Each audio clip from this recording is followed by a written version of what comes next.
oposición tiene un plan para desestabilizar a Nicolás Maduro y ese plan se va a concretar si gana las elecciones parlamentarias. Eso es sumamente grave y pone en evidencia, en primer lugar, el miedo que tiene ante un hecho cierto, y es que, de acuerdo con todas las encuestas, la popularidad de Nicolás Maduro cada día va descendiendo de manera acelerada. Y eso pone desde ya en el terreno la posibilidad cierta que la oposición tiene de ganar las elecciones parlamentarias y el gobierno perder las elecciones. Pero lo grave de todo esto es que cuando la voluntad soberana del pueblo se decide a favor de la oposición, es terrorismo. Y cuando se decide a favor del gobierno, entonces es democracia. Yo denuncio que precisamente Diosdado Cabello lo que está es descalificando desde ya las elecciones al tildarla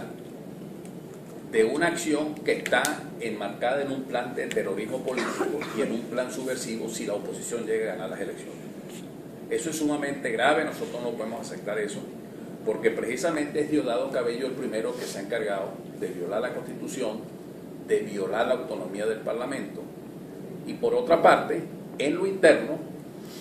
me da la impresión que aprovechando la figura del golpe de Estado, lo que quiere es como crear la matriz que Nicolás Maduro se encuentra muy débil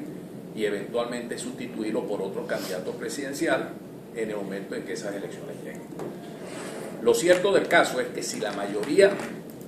del gobierno sigue gobernando, si la tiranía de la mayoría sigue gobernando la Asamblea Nacional, nosotros vamos a tener un poder legislativo totalmente ineficiente,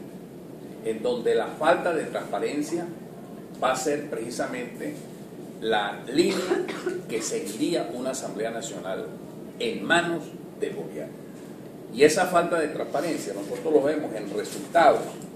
que han hecho de estudios sobre los diversos parlamentos de América Latina, y vemos nosotros cómo Venezuela es el parlamento menos transparente de toda América Latina. Venezuela está por debajo de Bolivia, de Argentina, del Parlamento mexicano, del Parlamento colombiano, del Parlamento de Guatemala, del Parlamento del Ecuador, del Parlamento de Chile, del Parlamento del Perú. Esa falta de transparencia repercute negativamente en la eficiencia para garantizar mecanismos de participación,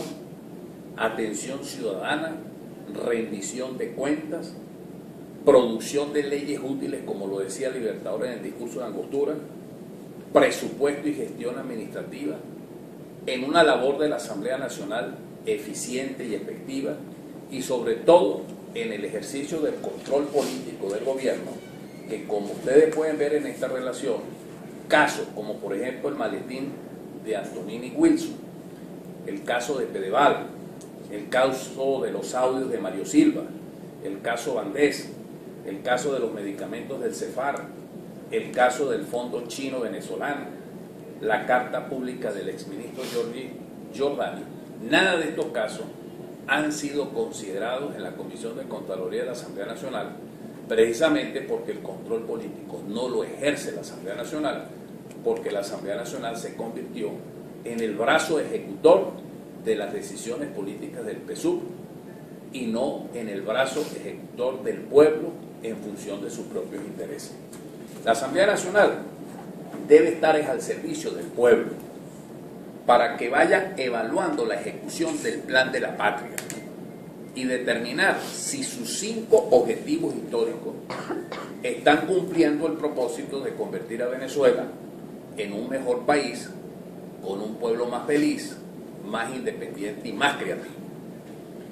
Ni siquiera Diosdado Cabello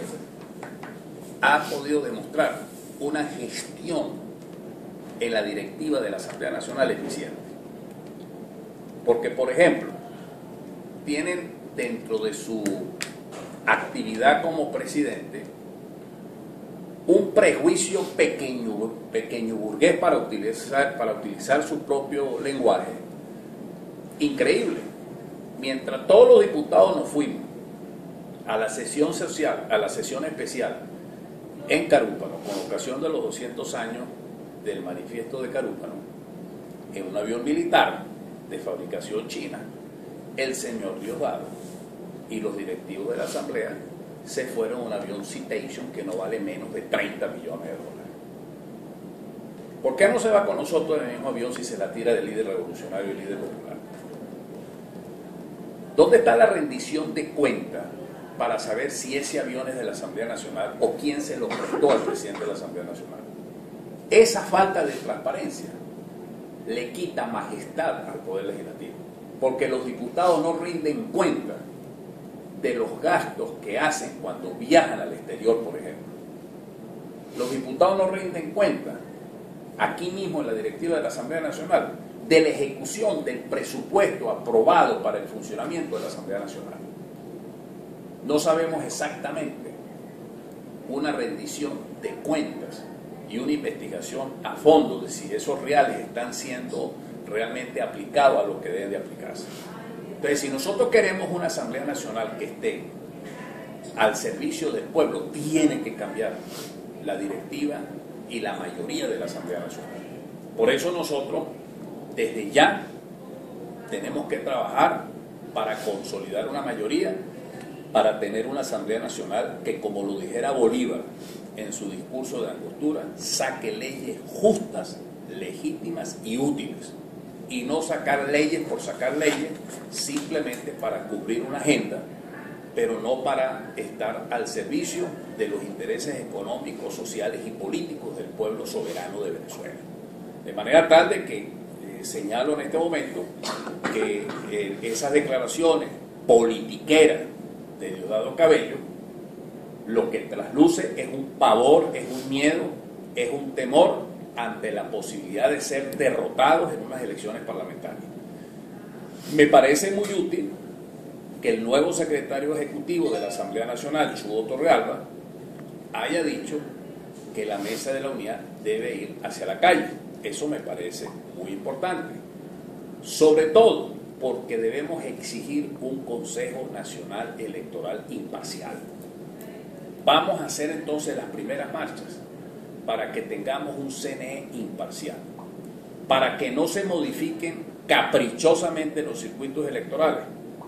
de manera tal de evitar la regla del gobierno, menos votos, más diputados,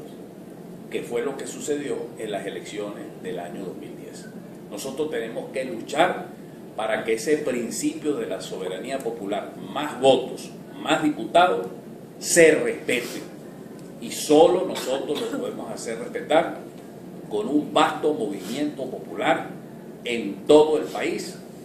que exija respeto a la soberanía popular a los fines de tener una Asamblea Nacional que nos garantice un nuevo proyecto político que se centre en una nueva ética parlamentaria. Una nueva ética parlamentaria que nos garantice realmente en el país más solidaridad, más comprensión, más conciencia democrática, más solidaridad y sobre todo más responsabilidad con el país.